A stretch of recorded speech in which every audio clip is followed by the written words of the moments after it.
20. That's how old I was when I first met you. I caught you staring at me from across the room. There was a rare flare of passion burning in your eyes. I felt wanted for the first time. This was the first time I wanted you.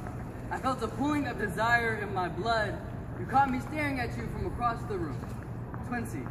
This is how many minutes it took for me to find the courage to approach you.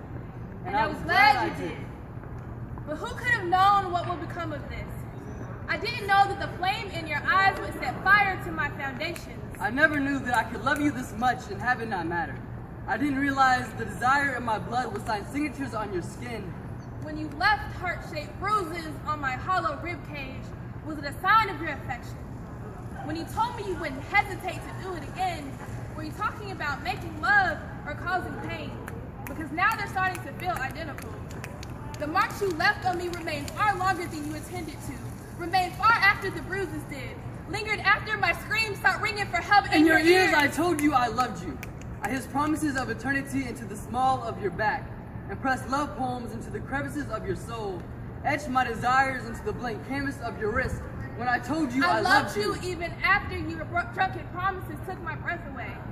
Your love poems formed nightmares instead of dreams, so I searched for our love under the bed, in the closet. Why was I so upset when I couldn't find it? I tried asking you where it was. My words formed constraints because that was the only way I could get you to hear my pleas, but it seemed like everything I did set you off. If you turn a bull, smack him in the face, and he runs you the fuck over, is it really my fault?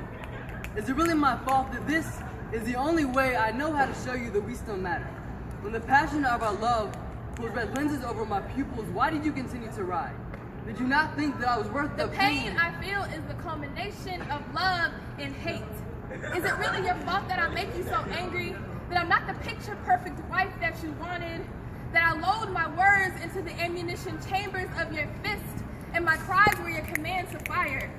My whimpers were your signal to keep going. Keep going. I love it when you make me feel like this. No, stop talking. This is not the time to talk. You said that you never seen me look this good in just a pair of checker boxers and a pure white wife beater. I thought you were trying to send me a message. I've always learned best from watching. My father, the media, they all told me I was doing nothing wrong.